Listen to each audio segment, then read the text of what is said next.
Result কি এসেছে? রেজাল্টে নিশ্চয়ই এটাই এসেছে যে অনেকেই বাচ্চার বাপ, তাই না? না।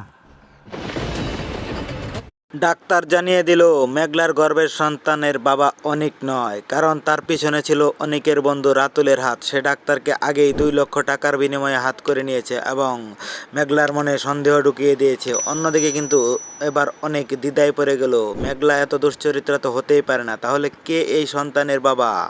হ্যালো সুপ্রিয় ভিউয়ার্স, আসসালামু আলাইকুম। কেমন আছেন সবাই? আশা করি সবাই ভালো আছেন।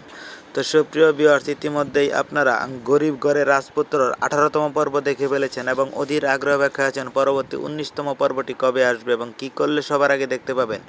সমস্ত কিছুই জেনে দেবো আজকের এই ছোট্ট 2 মিনিটের ভিডিওটিতে, তাই সম্পূর্ণ ভিডিওটি দেখতে থাকুন কোনো রকম স্কিপ করা ছাড়া। আর হ্যাঁ সুপ্রিয় ভিউয়ার্স, আপনি যদি আমাদের এই ছোট্ট চ্যানেলটিতে নতুন হয়ে থাকেন তাহলে অবশ্যই চ্যানেলটি সাবস্ক্রাইব করে পাশে থাকা বেল আইকনটি বাজিয়ে রাখতে ভুলবেন না। আপনাদের ছোট্ট একটি লাইক, কমেন্ট, সাবস্ক্রাইব আমাদের নতুন একটি ভিডিও তৈরি করতে উৎসাহ দেয়। আর হ্যাঁ সুপ্রিয় ভিউয়ার্স, আপনারা কে কোথা হতে ভিডিওটি দেখছেন সেটিও কমেন্ট করে জানাতে ভুলবেন না। আমাদের আগামী ভিডিওতে আপনাদের নামগুলো কমেন্ট সহ পড়ে শোনানো হবে।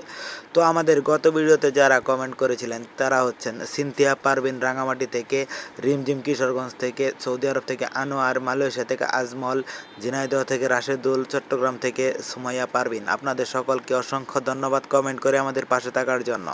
তো সুপ্রিয় ভিউয়ার্স, আপনাদের কাছে গরিব ঘরের রাজপুত্র নাটকটি কেমন লেগেছে অবশ্যই জানাবেন।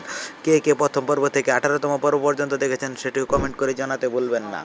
আর হ্যাঁ সুপ্রিয় ভিউয়ার্স, আপনারা এই নাটকের পরবর্তী পর্বগুলো কেমন দেখতে চান সেটিও মতামত জানাতে বলবেন না। এই নাটকের পরবর্তী 19তম পর্বটি আসতে চলেছে আগামী 24 তারিখ 12টার সময় কারো হেম ইউটিউব চ্যানেলে।